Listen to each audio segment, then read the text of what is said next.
This is Steven. Steven, say good morning. Hello. From New Brew Thirsty. And they're here this morning at my house to do a show. Yeah, Craft Beer Advocacy. Right on.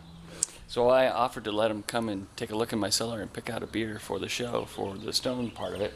And you're about to see my cellar. This is Inner Sanctum, people. Inner Sanctum. That's right. That's awesome. Okay, would you like to do the honors? I will do the honors, yes. Okay. Oh, wow. All right. Okay. So I see some Dark Horizon, but that's new. I see the coveted, perhaps my most coveted. Yes, this is a Blind Pig 2nd anniversary. Oh, wow. Yes, that's a hard to find item there. Yeah, hard to find. I think it might be the only one in existence. Yeah, you didn't see that. You didn't see that. I've got some 060606, some 0505, 0404. Yeah, I've got way back Stone Imperial Russian Stout as well as Stone Old Guardian Barley Wine. Black Label. I've got some Lee's Mild. Yeah, Black Label Duvel. I've got... That's Lee's Mild that Lee chased from Blind Lady Ale House? Yes. Okay.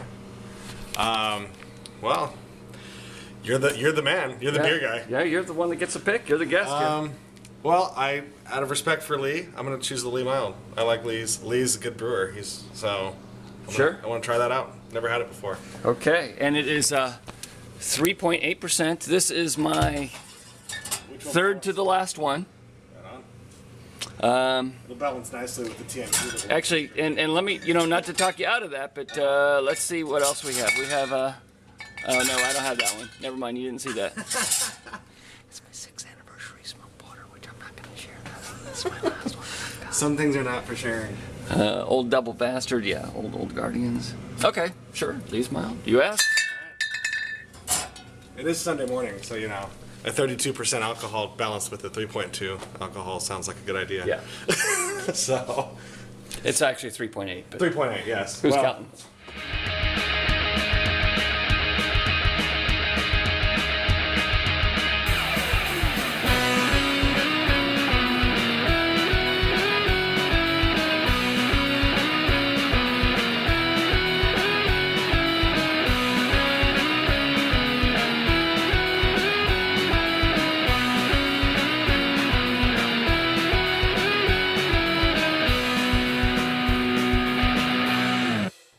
Thursday! Woo! And we are here at an undisclosed location. It's undisclosed again, yes. With Greg Koch, CEO and owner of Stone Brewing Company. Good morning. And this guy here, who we got from the zoo. It's a penguin. James Watt, Brew Dog. I'm having a complete fanboy moment right now for what's happening right here, so I'm very excited. I am too, although you might not be. You're having a beer god sandwich. Yes, exactly. It's like I'm sandwiched between my two idols. So I feel awesome. flattered, but a little bit awkward. He's like, I've told you to stop saying things to me like that. There will be a restraining order. Yeah, there will be a restraining order by the end of the week. So we're going to be talking about craft beer advocacy today. Normally we focus on a particular beer, but we're focusing on all beer, craft beer. Cake. And cake. Coffee yes, cake. Coffee cake, made by our wonderful producer, Yvonne. Made with love. Yay. James asked me just a few minutes ago, he said, coffee cake, is it made with coffee? I don't know. Is it made with coffee? I don't know. No? I think I had to explain to him that you have coffee cake with coffee, yes. or in this case, with a 32% alcohol beer on a Sunday morning. So this is now penguin cake. It's penguin cake, yes. So anyway. So that's what we're drinking. Yeah, today. we're going to be drinking the TMP, which is a 32% alcohol, and it's a huge beer. And we're balancing that with Lee's Mild, which is Lee Chase, who is now the owner of Blind Lady Ale House. Right. It's wonderful how the entire craft beer community is a big circle family kind of thing where everybody kind of knows everybody and has worked with or worked at whatever. So first, tell us a little bit about that beer. Sure. Lee was with us for 9 years as our head brewer. He ended up being our head brewer. And this he brewed in 1999. We first named it, we were going to name it the Hawk Ale, the Stone Hawk Ale, because Hawk Ale is a traditional small beer style. And then he took it to a local festival. Actually, I think, there we go. I got to remember, I wrote this nearly 11 years ago. 11 years Actually, ago. not nearly, but 11 years ago. It said, we bottled only 300 cases, so you'd better get it while you can. There you go. A pilot batch of Lee's Mild won the Brewer's Choice Award at the recent 1999 Southern California Real Ale Festival. And so once it won that and actually got put in the paper by Peter Rowe in his Brewery Row column, we said, okay, well, now we're going to have to call it Lee's Mild because that's what it was entered to in the small batch. So we did. This is merely 3.8% ABV. It's bottle conditioned, and it's I'm going to say that it's excuse me, I'm going to try again. I'm going to say that it's aged really amazingly, but I'll let you guys decide for yourselves. Cool. All right. And that's interesting because usually a small alcohol beer like that is difficult to age, so it's going to be interesting to see how it tastes. It's been fridge kept the entire time, and the thing about this beer is when it came out, it was way too roasty toasty for me. Okay. It had that roast character, toasty thing that was, I thought, too cloying, too much. No hops, comparatively speaking, at all. And over the years, that roasty toastiness that doesn't quite hit my palate has mellowed out quite a bit. So it's quite nice now. All right, well, let's pop that open first. Okay. And I've actually got here. Wait. Let me. This is Greg's vlog. Okay. I call it vlog, but that never took because I first posted my first one a month before YouTube even started. Right. In December of 2005. So I'm going to give you the sort of at the table view. Ooh, nice. Here, extra added element. Exactly. You know, we have so many cameras going on. That's incredible. I'm going to be upset if you don't get a close-up of the pink sunglasses. That's a key thing. I got pink sunglasses. Okay, go. I'll get it. There we go. My name's Amanda. I'm 50 years old. At the weekends, I like going cycling. I like to visit the zoo, and rosé wine with some pasta is awesome. Thank you. And I'm a Gemini. I'll give them back to their rightful owner. I like that. Pasta. He likes pasta, or she likes pasta. Amanda. Okay, we digress. In Scotland, Amanda's a woman's name. I don't know in the US. This has a really good nose to it. I like the way it smells.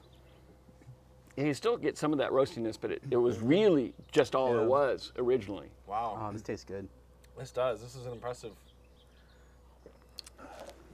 Yeah, it's really clean. Wow. Yeah, it is. Now, while we're drinking this, the point of our getting together today is to talk about advocating for craft beer. And, you know, without craft beer, we wouldn't have stuff like this because, you know, you don't age fizzy yellow beer. And if you do, it's a mistake. You don't do anything with it. Yeah, you don't do anything with fizzy yellow beer. But, you know, for me, advocating for craft beer is more than just being a craft beer drinker. And so I want to get your take, because Greg, you're kind of leading the charge for craft beer advocacy right now. And you've done a video for I'm a Craft Brewer, and you've really kind of brought the community together, at least on the brewing side of things.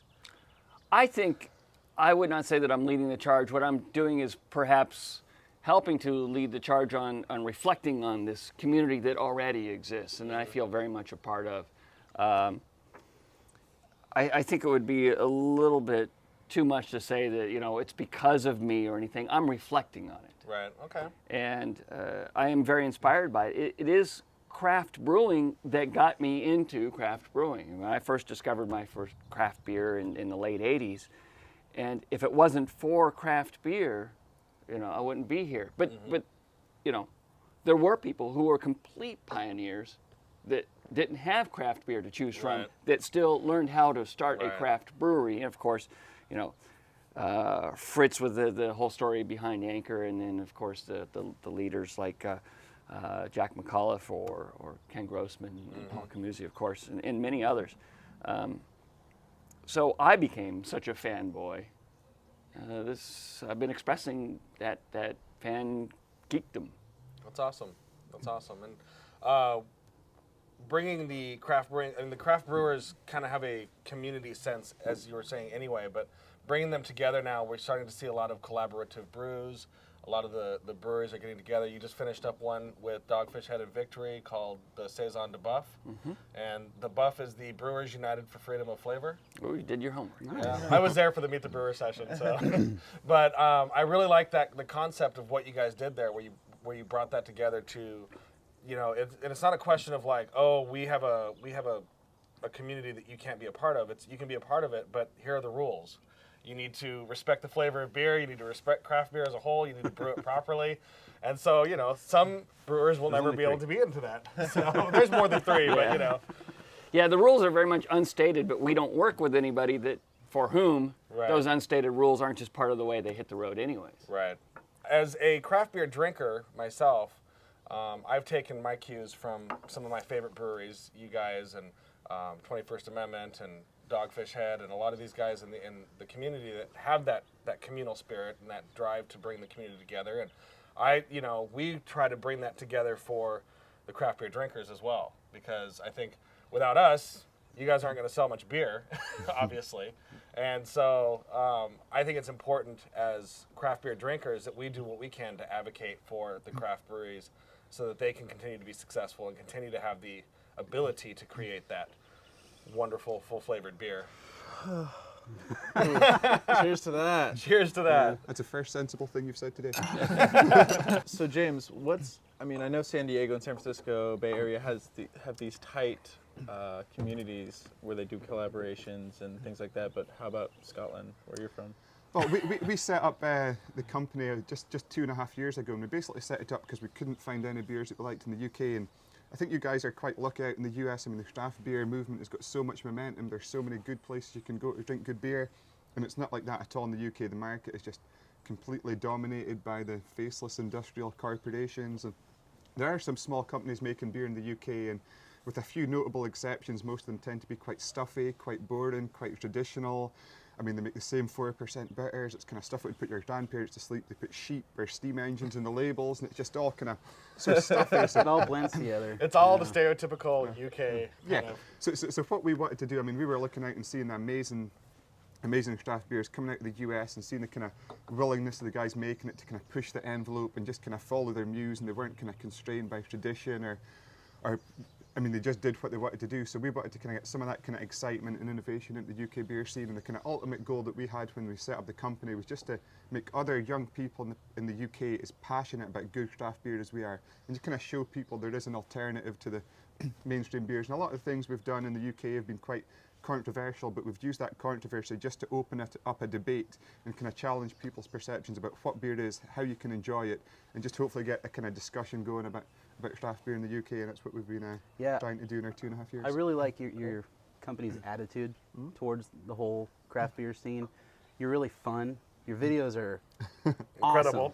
They're awesome. And like, I want to make videos like that. Like they're so cool and simple. They're not simple in the aspect of they look simply made, but they look very well put together and cool. And with the videos, we find we can get away with a lot more as long as we've got a dog in a cute outfit. We can like offend and alienate so much more people. Yeah. So I mean, that's our kind of the hook that we've got in our videos. Yeah, it's really, really cool. Now, you guys recently did a Equity for Punks, which Yes. was the ability to purchase Brew Dog. Yes. And that was not open to us here in the States, which made me sad. But how did that work out for you guys?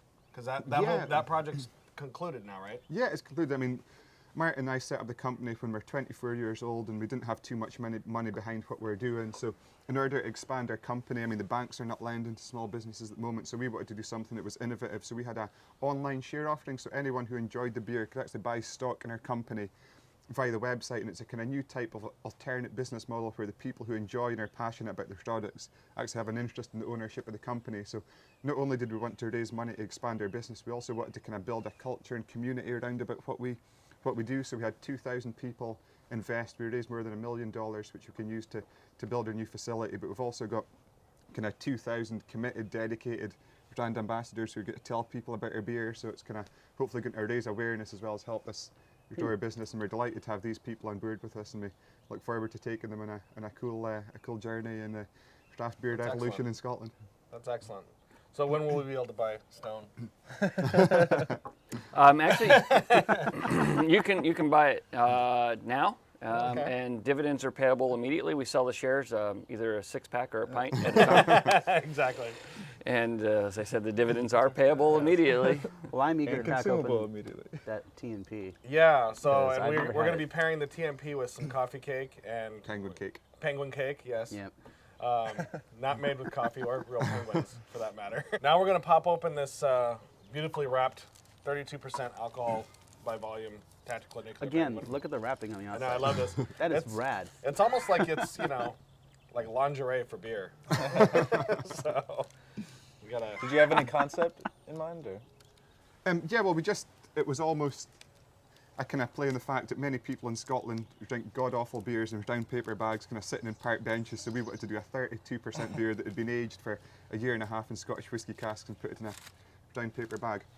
So the beer itself started off life as a 10% imperial stout. We then aged it for 8 months in an Islay Scottish whisky cask. Scotland is famous for its Islay whiskies. They're famously very kind of peaty, they're smoky, they're medicinal. You get wooden hospitals, you get burning pirate ships. I mean, they're just insane flavours going on in the whiskey. We then put it in a Speyside whisky cask, which is kind of much lighter, much sweeter, toasted marshmallow, kind of cinnamon, sherried plums and pears. After we did that, we put on penguin suits and we took the beer to a local ice cream factory where it was minus 20 degrees Celsius. I don't know what that is in the US scale, but it's kind of Eskimo polar bear kind of temperatures, it's cold. That's very cold. It was there for 4 weeks, and the alcohol actually freezes at a lower temperature than the water does. So each time we froze it, we were able to take away the ice. We concentrated the flavours, concentrated the aromas, and each time we did that, we just kind of turned up the volume on the ABV. If you guys could just hang on, I'll let you see how we like to taste this beer in Scotland as well. We'll have a little bit of fun with it. So it's important. This is a 32% penguin. You've got to show it respect. You've got to take your time. You've got to get to know the penguin. So this Got to put on my my serious glasses. Serious glasses now. Yeah. Yes. Okay. I would take off the pink ones. Awesome. So 32%. I mean, this is a 1.5-year-old penguin. You've got to show it respect. You've got to take your time. You've got to get to know the penguin. And this is how we do it. Hello. How are you? Hello. Hello. Just as I say hello to this gentleman here. Hello. Hello. How are you? I take my time with him. He's going to open up to me the same way the beer's going to open up. Hello. How are you? I'm peaty, I'm smoky, I'm demonic, I'm dark, I'm sinister. There's burning pirate ships, there's some oak, there's some sea saltiness, there's some licorice, there's some dark bitter chocolate. You've got to take your time, show the penguin respect, and get to know it. Thank you. Wow. Now, okay, from the beginning. Yes. You might need subtitles and the Scottish accent, that was quite fast. It's a lot of information. Yeah, you want to take in each of the individual, because this has a lot of different aromas that come off of it. It is very peaty, it's very woody. It does have the liquor behind it, but you want to address each of those individually, I think. You should. As you're doing it. And by name. That's gonna help you when you take the first few swigs of it. You're going to be able to taste each of those individual flavors that come through on it. So you want it in the tip of your tongue, you want it in the sides of your tongue, you want it underneath your tongue, it's back in the tip of your tongue, it's just kind of coating it with a blanket of flavour. You're getting the alcohol heat, you're getting some of the sea saltiness, the kind of drininess for the cask. It's kind of quite mellow, there's a kind of finish, it's quite warm, but you get toasted marshmallow, vanilla, oak, cinnamon, kind of autumnal fruits in there. There's kind of sherried plums, there's kind of poached pears, there's dark bitter chocolate which just kind of starts to build up. There's a lot of bitterness that just kind of builds and endures in the back of your throat, and it just kind of lures you in to take another sip. And by the way, you guys are some of the first people to taste this beer on this side of the Atlantic, so you are officially penguin guinea pigs. I never thought when I bought this bottle that I'd be sharing it with the person who I'm brewed so it, glad I waited to try this so I could actually drink it with James. Because you made it so much cooler. Exactly. Like this has a whole new take on because I have had this before, and it did not do exactly what you just did, but now it does. Because getting that excitement off of you adds to the flavor of the beer. It's incredible. Well, I mean, what we wanted to do with this as well, we wanted to kind of challenge people's perceptions about what beer is and how to enjoy it. And I mean, you've got to kind of maybe approach it and kind of taste it the same way you would a kind of good Scottish single malt whiskey, because it's kind of so out there from what a normal beer is. I mean, you've just really got to kind of take your time and get into it. And this is definitely a savor style of beer. You're not gonna drink this in mass quantities. And I think even as small as this bottle is, any less than 5 people, and you're going to be getting way too much of that. Yeah, what we're doing now, the bottles are coming with a swing top, so you would open it up, you would put the cap back on, and you would save it for later. Yeah, you would save it for later. If you see the video, it's on our website, and the nonsense that I speak at the end of it, that's what happens if you drink a whole bottle of Penguin in one sitting. Wow. Which we do not advocate. We do not advocate the over drinking of alcohol at any format, but I want to try it with this. The penguin cake. The penguin cake, yes. Penguin cake. I'm excited.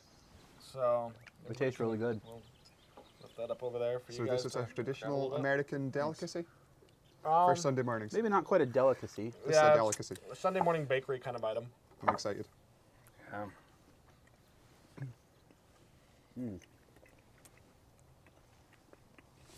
Excellent. It does the sweetness of the coffee cake brings out a little bit more of the cinnamon and the marshmallow that you're talking about with that.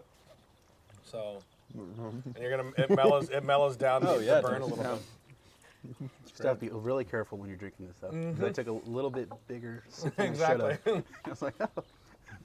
This is nice for my last solid food experience for the next 36 hours. Oh yeah.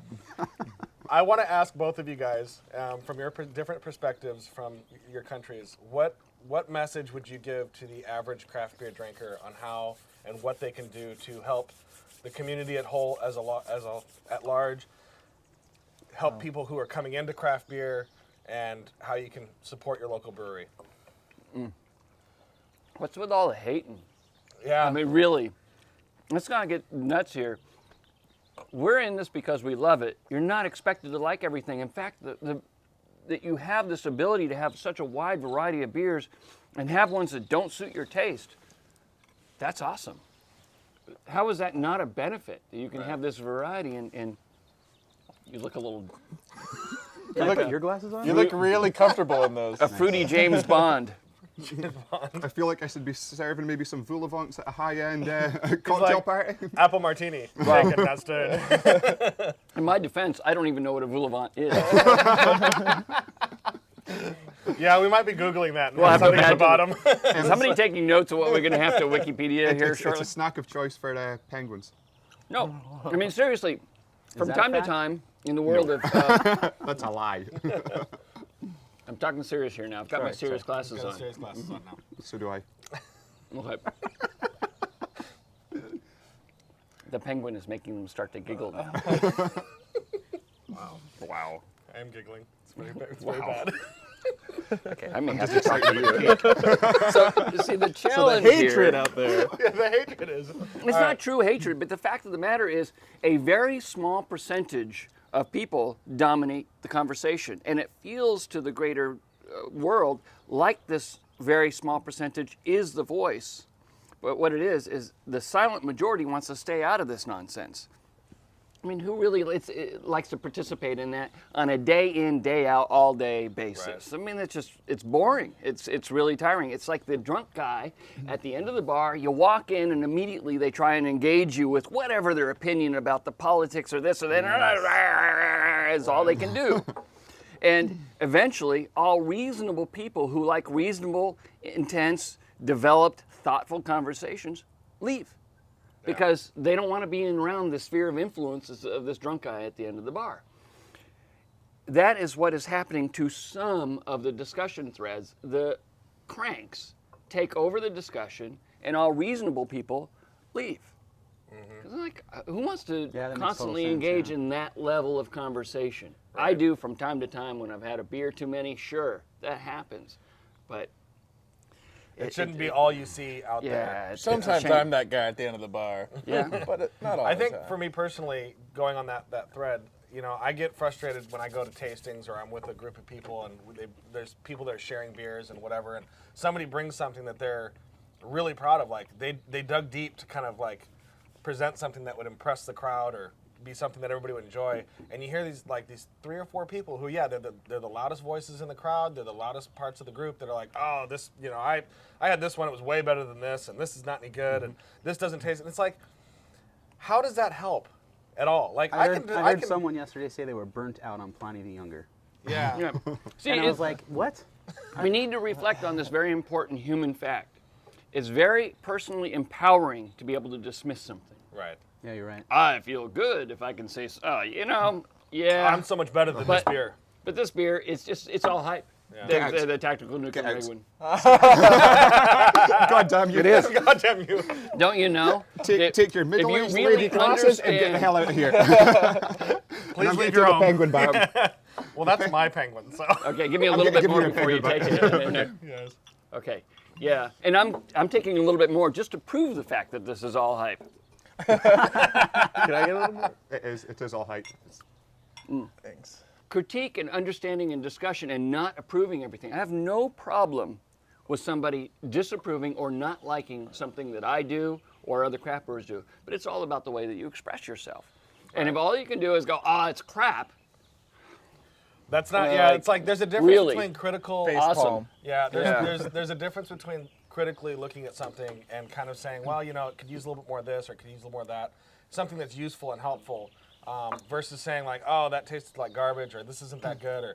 And I think ultimately when you're trying to advocate and when you're trying to bring new people into the world, because I think that's all of us want to do that. All of us want to get people away from the fizzy yellow mass-produced beers and bring them into something that they're going to enjoy more and give beer a better reputation than it currently has in the United States.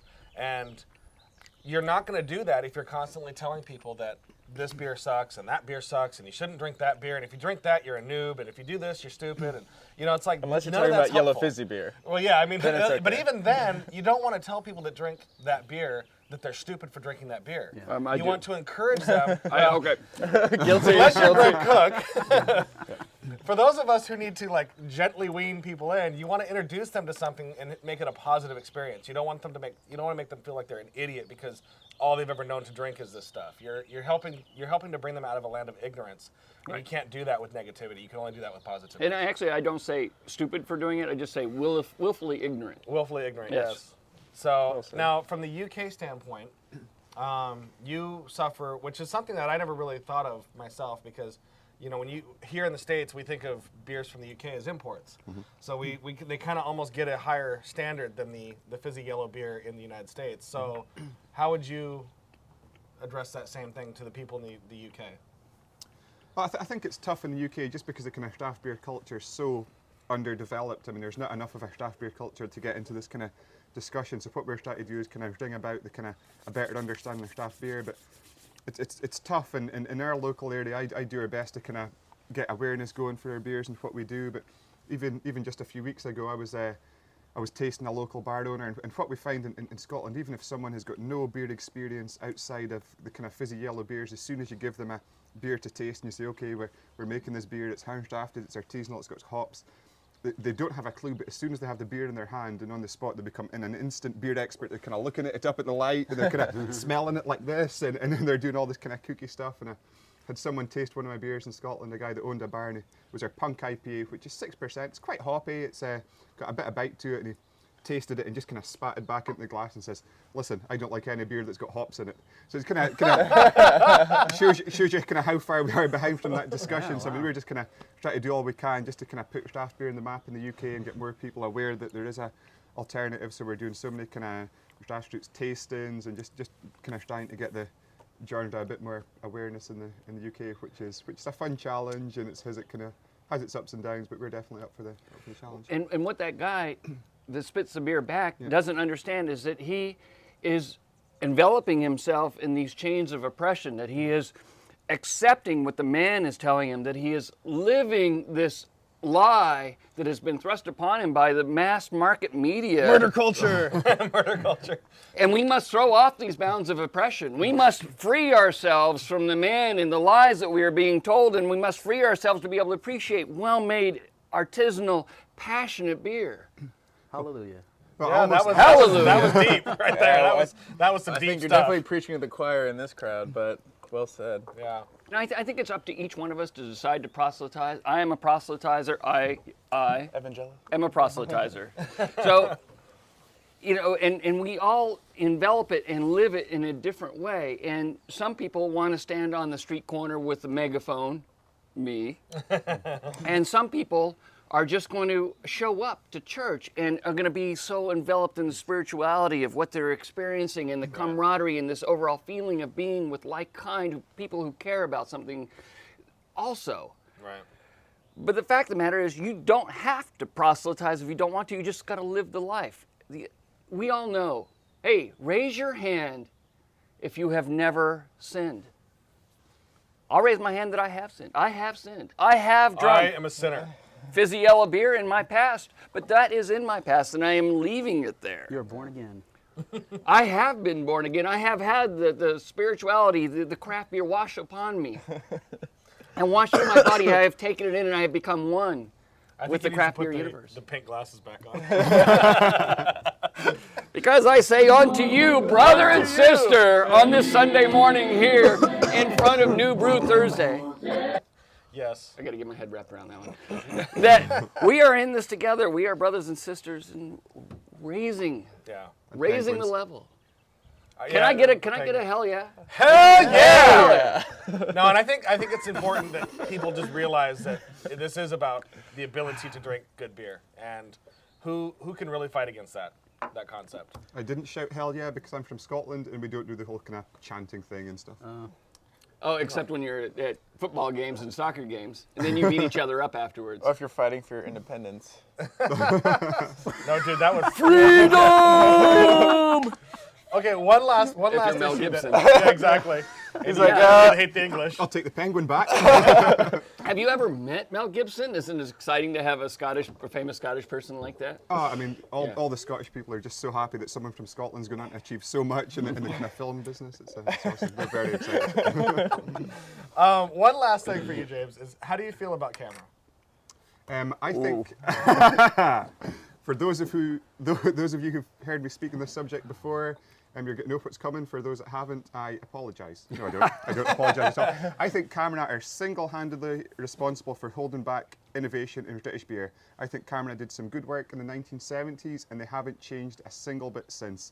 I think they epitomise everything that is wrong with the UK beer scene. I think they're the reason why the craft beer revolution that you guys have had in the States hasn't made it to the UK. You go to a Cameron Beer Festival, I've been in a few, after 10 minutes, I just want to shoot myself. It's the most boring, stuffy, traditional thing. The beers are all the same. There's nothing above 4%. There's nothing more exciting than something that has a handful of Fuggles or Goldens in it. The people are kind of quite pedantic. They're quite kind of nitpicky. And I mean, a lot of people in the UK kind of associate that with craft beer. And for me, what we wanted to do when we started the company was kind of take beer styles that we were passionate about, kind of turn up the volume on them, give them a bit of bite, a bit of edge, but very much use the package and the market and the ethos of the company just to shift so far away from the camera section of the market as we can, and just kind of make other young people as excited about good beer as we are.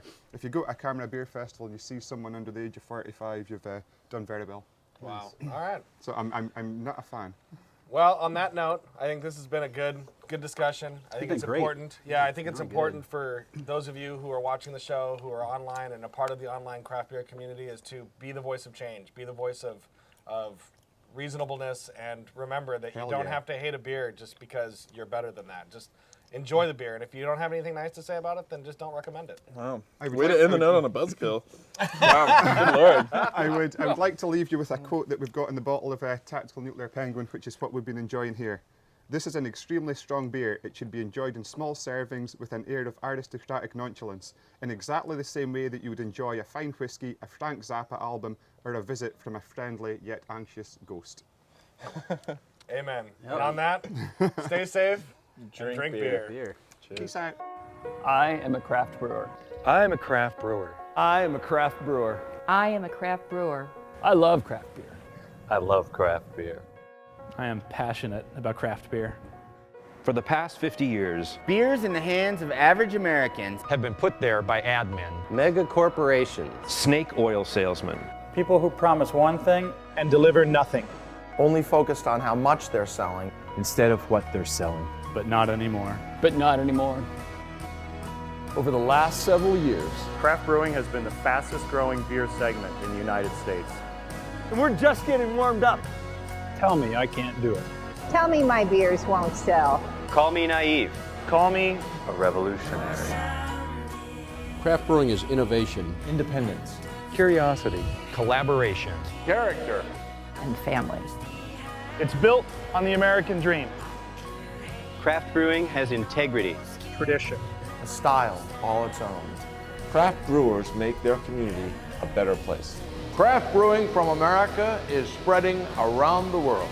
We are small, community supportive, authentic, local, and diverse. We are risk takers. We are hardworking. We don't chase after trends, we create them. A little over 100 years ago, there were 3,000 breweries in the United States. Around that same time, mega corporations decided to put corn in their beer. They decided to put rice in their beer. I don't put corn in my beer. I don't put rice in my beer. Everything I put in my beer, I choose because it enhances the flavor. I am not afraid. I'm not afraid of brewing my beer to be more interesting rather than less. If you want lowest common denominator beer, that's up to you. I won't have any part of it. We must illuminate our strengths. Keep true to our standards. Educate those who seek to understand What we have created. We must draw hard lines. We must expose those who would seek to capitalize On what we have created. We must not chase after those who do not understand. Or care about what we do. We believe in quality, bold character, fun, responsibility, and we believe in pushing the boundaries. We are the heart and soul of the beer industry. We are all craft brewers. We must honor and hold true to our craft. We must honor and hold true to our integrity. We must honor and hold true to each other. We must spread the message. I'd like to raise a toast. To you. To us. On three, then cheers. 1, 2, 3, cheers!